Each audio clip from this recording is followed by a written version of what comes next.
Olá! Já vai começar a aula 3 de natureza. O assunto é lixo. Preparados? Olá pessoal, tudo bom? Vocês sabem quanto vocês produzem de lixo e para onde vai todo esse resíduo? Nessa aula vamos falar sobre o uso de recursos naturais e suas consequências para o meio ambiente. Vamos apresentar também algumas formas de prevenção para a questão do lixo nos grandes centros urbanos e, claro, mostrar as alternativas para diminuirmos o uso de recursos não renováveis. Como o Brasil é um país em desenvolvimento, é natural que tenha alguns problemas de infraestrutura. Hoje, podemos dizer que seus maiores desafios socioambientais são a falta de meios adequados para depósito de lixo e a escassez de energia elétrica. Pensando bem e sem considerar outros aspectos, já temos um desafio e tanto. Não é mesmo, Jonas? Oi, Arthur. Oi, pessoal. Digamos que seja um desafio proporcional à população do país e ao tempo que ficamos sem prestar atenção nessas questões. Ou seja, hoje somos 190 milhões que produzem lixo e precisam de energia elétrica para garantir mínimos padrões de vida. Em outras palavras, e com mais números, uma cidade como São Paulo, com 19 milhões de habitantes, tem apenas 2 aterros sanitários ativados. Há outros 5, que estão lotados e, portanto, inativos. Só pela proporção, já dá para perceber que não é suficiente, não é mesmo? Pois é, São Paulo produz diariamente 15 mil toneladas de lixo. E de tudo isso, apenas 1% é reciclado. Todo o restante vai para aterros sanitários, onde passam pelos processos de decomposição.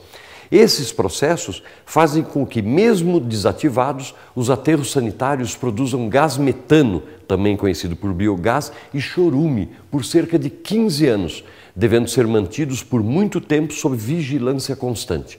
O chorume tem importância devido ao seu alto potencial de contaminação.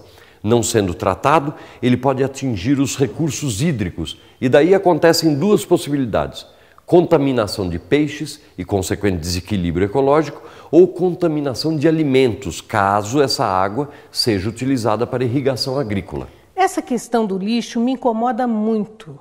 Não é só uma questão de onde colocar esses resíduos, mas também de diminuir o consumo. Acho que precisamos mudar um pouco o conceito da nossa cabeça. Por exemplo, a mídia vive falando das sacolinhas dos supermercados, mas a questão do plástico é muito mais ampla e deve ser tratada como uma questão política e social muito grave. Vou mostrar para vocês um trechinho do filme da revista Super Interessante. O nome já diz tudo: Minha Vida Sem Plástico. Não deixe de ver até o final no material complementar.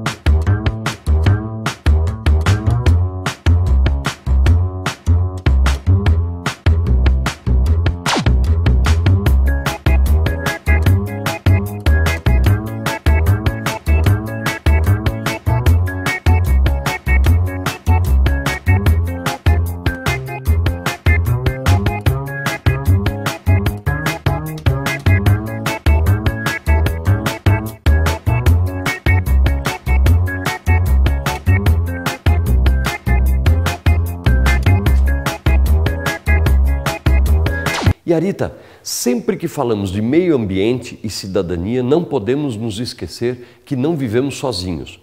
Você está certa quando fala de egoísmo, mas precisamos lembrar que já existem ações que estão tentando reverter essa situação. Isso mesmo, Arthur.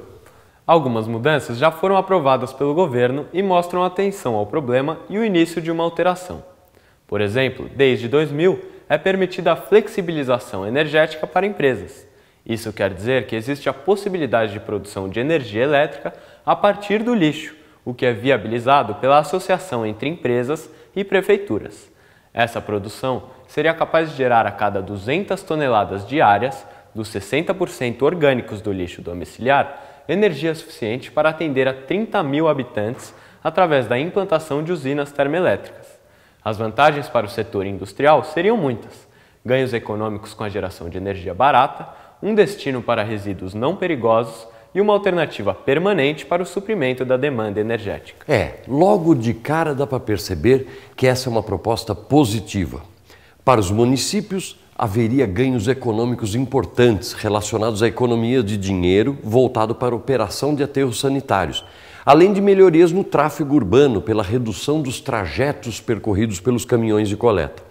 Além disso, todos os investimentos poderiam ser feitos através da terceirização desses serviços. Empresários teriam retorno com a venda da eletricidade gerada e, socialmente, pessoas que vivem da busca subhumana por recursos nos lixões poderiam ser integradas às cooperativas voltadas para a reciclagem do lixo. O lixo também está ligado diretamente a outro problema que tem raízes sociais e estruturais, as enchentes. No início do ano, período comum de chuvas de verão, a má distribuição do lixo acaba entupindo redes de esgoto e a água das chuvas toma conta de ruas, avenidas e casas. Há uma estimativa que diz que 30% do lixo produzido no Brasil está espalhado pelas grandes cidades. Jonas, isso é muito grave. Sabendo que é quase impossível deixar de produzir lixo, alguns países tomaram medidas para minimizar os impactos ambientais causados pela má gestão dos resíduos. Os Estados Unidos, por exemplo, exigem a separação do lixo em orgânico e recicláveis, aplicando multas que chegam a $300 aos que não cumprem a lei. Além disso, há países como o Japão, que desde 1980 usam usinas termoelétricas movidas por resíduos orgânicos. Só que essas usinas, mesmo viáveis economicamente, ainda apresentaram problemas socioambientais. Por conta do processo de incineração, são liberados gases perigosos à saúde humana, que podem, inclusive, induzir ao desenvolvimento de vários tipos de câncer. Por conta disso, muitos incineradores foram fechados no mundo todo. Um outro processo biológico que também é importante e pode gerar energia a partir da decomposição do lixo é a compostagem. Pela compostagem, os resíduos são transformados em adubo orgânico de alta qualidade, dependendo do seu processamento. Por outro lado, nesse processo é liberado gás metano. Esse gás é capaz de reter 21 vezes mais calor que o gás carbônico e, quando é queimado, produz energia elétrica sem a liberação dos gases prejudiciais, como ocorre na incineração.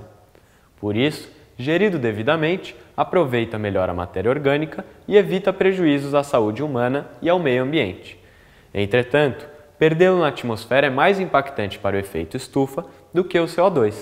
Além disso, o gás metano tem a propriedade de poder ser armazenado e queimado no momento mais adequado, sendo possível gerar energia elétrica nos horários de pico, ampliando os ganhos econômicos relativos à implementação desta tecnologia. Vejam como o lixo não é tão ruim assim.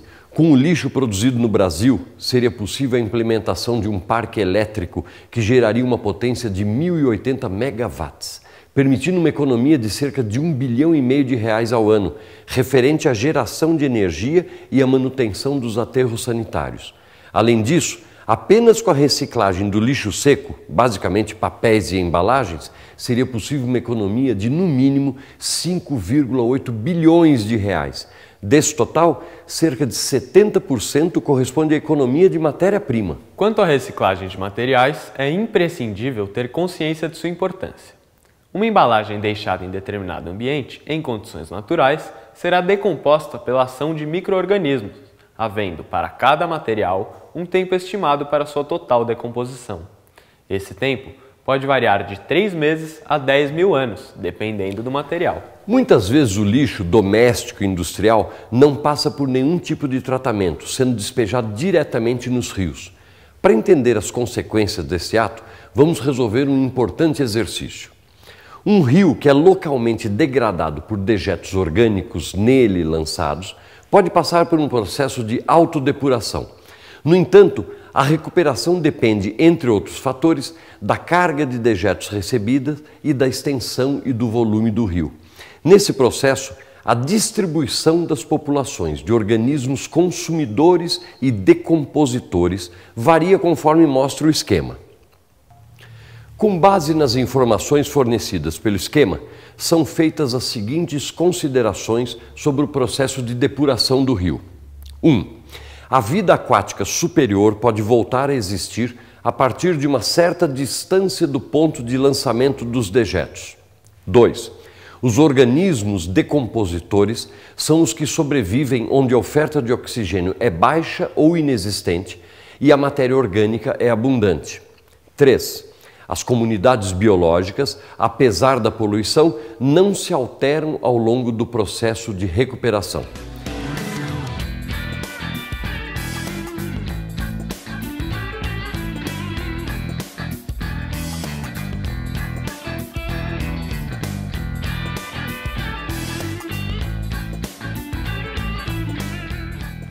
Jonas, você pode ajudar a responder? Claro. Vamos lá. A imagem confirma a primeira afirmação. Com o passar do tempo ou da distância, indicados pela seta inferior, volta a existir vida aquática superior. A segunda afirmação também é verídica, pois os organismos decompositores dependem da existência de matéria orgânica como fonte primordial para a obtenção de matéria inorgânica. O termo anaeróbicos é também uma importante dica, já que indica que bactérias e fungos que se encontram ali não dependem do oxigênio em abundância para sua sobrevivência. Por fim, a terceira afirmação é errônea. O esquema indica uma grande alteração nas comunidades, figurada nas alterações dos organismos que habitam a região. Assim, a alternativa que se encaixa na resolução seria a D.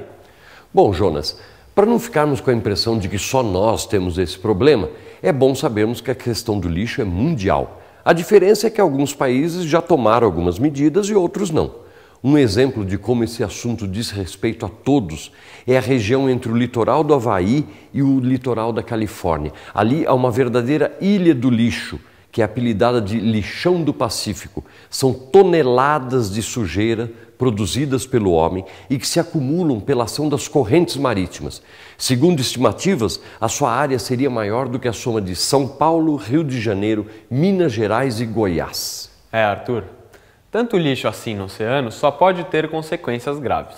São águas-vivas enroladas em fios de nylon, albatrozes engolindo emaranhados de fios, tartarugas crescendo com anel plástico em torno do casco.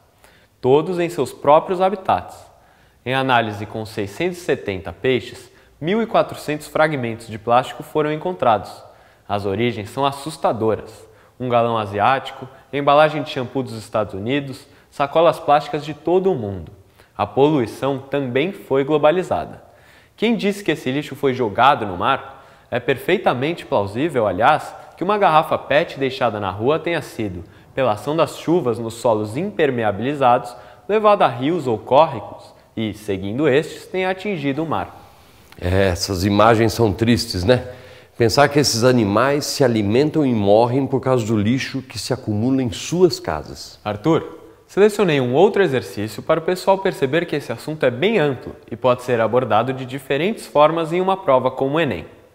O brometo de metila, H3CBr, é um gás que age como inseticida e fumigante, utilizado para tratamento de solo, controle de formigas e fumigação de produtos de origem vegetal. O Brasil está implantando um programa que pretende eliminar até o final de 2006 o uso desse produto na agricultura, pois, de acordo com pesquisas, o brometo de metila contribui para a diminuição da camada de ozônio. O efeito do brometo de metila é devido ao fato de que a. Essa substância acelera a capacidade de fotossíntese dos vegetais, o que aumenta o consumo de ozônio na atmosfera. B. Essa substância, em contato com o vapor de água, produz metanol, que reage com o ozônio para formar água e dióxido de carbono. C. Suas moléculas são decompostas pela radiação solar em átomos de bromo livres, que transformam o ozônio em oxigênio gasoso. D. Essa substância, ao atingir a estratosfera, provoca o deslocamento do ozônio para camadas mais baixas, por ser um gás muito estável. Ou E. Essa substância reage com o oxigênio e o produto formado destrói o ozônio. O composto do qual estamos falando libera átomos livres de bromo que reagem com o ozônio, o transformando em oxigênio gasoso, e dessa forma a camada de ozônio é destruída. Por isso, o uso indiscriminado do brometo de metila pela agricultura pode levar a sérios problemas derivados da destruição da camada de ozônio. A resposta correta é a alternativa C. Jonas, você tem razão. O tema lixo pode ter inúmeros desdobramentos. O importante é percebermos que precisamos urgentemente repensar algumas atitudes. O lixo, por mais que seja um papel de bala jogado no chão, não irá sumir imediatamente, acarretando uma série de questões que, inclusive, podem vir a nos prejudicar, como o entupimento de bueiros e a consequente ocorrência de enchentes. Sabe, Arthur, eu vejo muita gente sem noção alguma de coletivo. Acham que moram sozinhas no mundo e que podem sujá-lo à vontade. Mas também vejo ações bem legais. Por exemplo, em São Paulo, um aterro sanitário que estava desativado foi revitalizado e virou uma praça, onde tem palestras e cursos sobre preservação ambiental e sustentabilidade. Olha, Arita, muito interessante essa proposta. Algo que era sinônimo de degradação e sujeira passou a ser espaço para convivência e lazer, depois que houve uma mudança na forma de pensar e ver aquele espaço. E vocês, o que fazem em relação ao meio ambiente? Para saber mais sobre propostas e implicações desse assunto, não deixe de fazer os exercícios. A gente se vê na próxima aula. Até lá! Então, gostou? Se quiser ver de novo, pode. Mande pelo site suas dúvidas e não esqueça dos exercícios e material complementar.